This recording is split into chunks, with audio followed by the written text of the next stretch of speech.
Obviously, there kind of can be like a multitude of reasons for why the number of students inside of your martial arts school is just not growing.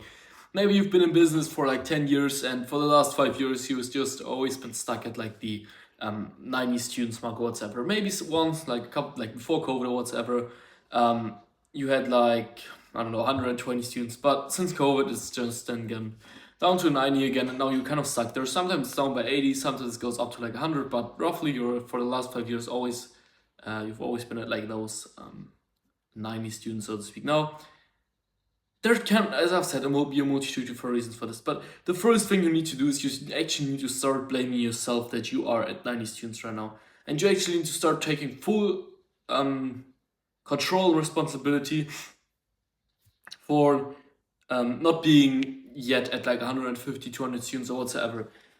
The reason for that is because if you only focus on like externals and you always say like it's because of this that I don't have that many students. It's because of COVID. I was at 120, but then it went down again. Like it's just COVID fault. I like can't do much about it. Whatever. Like, what does that actually bring you? It doesn't use you anything, so to speak, does it? Sure, you may have a reason to blame it, and then you have like an excuse to fail, so to speak, and you could take time off, but it doesn't get you closer to your goal. Sure, COVID maybe messed up your business, but you can still take self responsibility and ask yourself, right, what did I do wrong during COVID, right? What could I have done better? How can I prepare for the next time when something like COVID happens or whatsoever?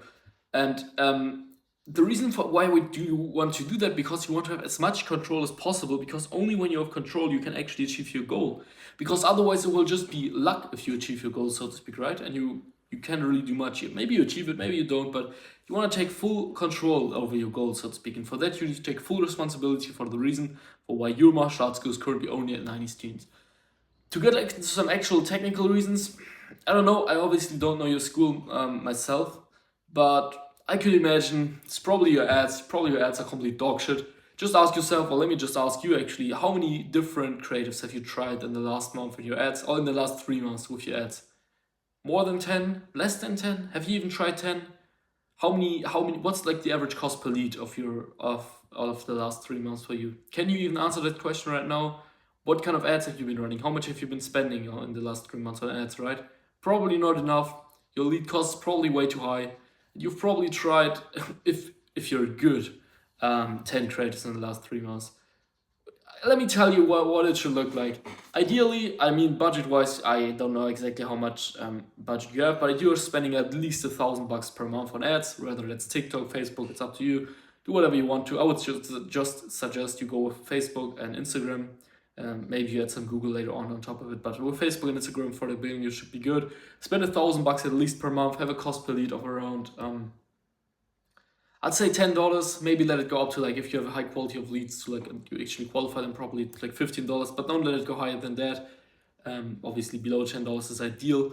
So you would get like 100 leads through per month. How many creatives should you try? Well, as many as it takes to get to this cost per lead, to get to 100 leads per month with $1,000 for ad spend, $10 cost per lead. I would say on average you're probably going to have to try like 10 different creatives per week. And per week, yes, I actually mean that. So you would have to go up to like or like 30 to 40 different creatives per month. Try as many different types of copy as you can. As well, like you may have to try, I don't know, maybe not 30, 40 per month, but maybe like 10 to 20 different types of copy per month.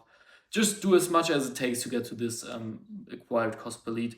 Let's say you then get 100 leads per month. How does your current lead follow up process look like? Like, do you text your leads? Do they kind of get like an automatic text message 2 minutes after they send up, or do you text them and it takes you like 2 days to follow up with them on WhatsApp? Like, how does that look like? Do you call your leads? Do you call them only once, 2 days after they send up, or do you call them on the day they've signed up? And how often do you then call them? Do you call them 5 times, or do you call them only once? Like, what does your lead follow up process look like to actually get them into your school, so to speak, to get them to book a class? Let me give you some numbers. I would suggest you call them at least 3 times on different days. Obviously, you set it up in a way where they directly get a text message with like a link to book a trial class afterwards after they become a lead, and then you send them around. I would say 5 different text messages on different days as a follow up. You can do emails as well, but I suggest usually it's fine if you have from Facebook leads their phone number. This is at least what we found. If you want to do email as well, sure, go ahead and do it.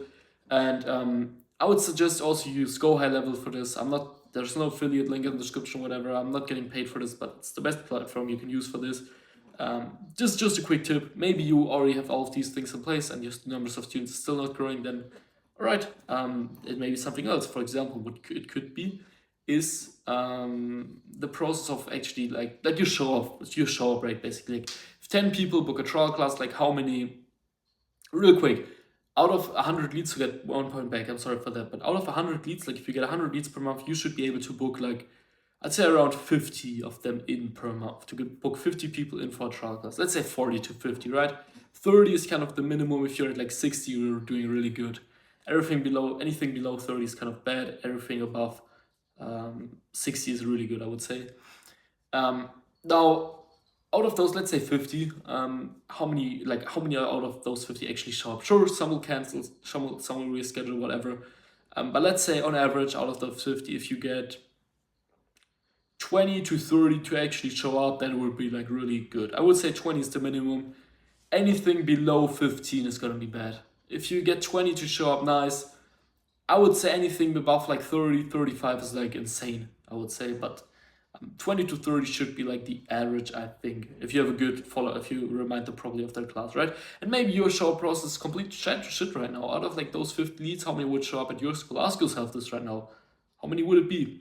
Probably not that many. Maybe, I don't know, 10 if you're doing a good job. Maybe only 5, I don't know. You probably haven't even booked 50 appointments in like the last year. I don't know, whatever. I hope you did, but whatever. And how you remind them of their class, just set it up that they get automatic reminders. We always send them emails and text messages, so then we include emails as well. We send them, I think, 5 different emails before their class, like 4 hours before, 1 hour before, 2 days before, 1 day before, whatever. When they book the class, we send them a confirmation. And then we call them once before their class just to remind them. You can use GoHeadLevel for this as well. Again, I'm not getting paid for this. The next thing why you may not get students is potentially because your sales system sucks. Like out of, let's say, like 10 people walk into your school, how many out of those 10 are you actually closing? Like are actually becoming like a student and actually paying you? If you're doing a good job, I would say 6 to 7. That would be nice. Everything above 7 would be like, if you're out of 10 leads, if you're on average actually closing like 8 people, that's insane. Anything I would say below 4 is really bad. That can definitely be improved. Or like 4 is it's not good, but if you can constantly close 4 out of 10 leads, like let's say you get 100 people in the school, you would have 40 new students. So you can just do the math there yourself. And basically, another reason, like, ask yourself this right now: how many out of 10 leads would you close if they come in for a trial class in your school? I've just given you the numbers, what's good, what's bad, just a second ago. Obviously, you're going to be overconfident with that, because if I would just send like 50 people now to your school over the next 2 months, you would probably close, let me guess, I would say around 10 maximum. Whatever, let me continue. Another thing for why you may not get new students, there are 2 more reasons. First one, being too many people leave your school on average every single month. Maybe you do get actually a good amount of students in every single month, but then your churn rate is just completely fucked. So maybe you get 10 new students every single month, but like 8 new students leave every single month. Sure, you grow by 2 students, but like 8 leaving is not good, so to speak, right? Like fix this and don't fix the student acquisition process in that case. So get churn basically as low as you can. The last thing is, do you actually have like a proper referral system? Because if you do teach phenomenal classes, like people will just bring their friends to their class and whatever. Like make it in a way, for example, if you bring your friend to a class and he signs up, for as long as that friend trains at our school every single month, you are going to get 20% off your membership. And this is can go up for as much as you want to, so to speak. So if they bring 3 friends, they're going to get 60% off, whatever. Maybe make this like after like maximum 3 friends or something like that. Whatever, up to you. You can always also make it in a way where if they bring like 6 new students, then you have to pay them $20 per month if you have a membership cost of $100, whatever. Doesn't really matter. Those are all of the reasons for why you may not get students for your school. I hope this video has helped you a bit with that. If you want us to help you with your student acquisition process, click the first link in the description. And otherwise, I'll see you in the next video. Bye bye.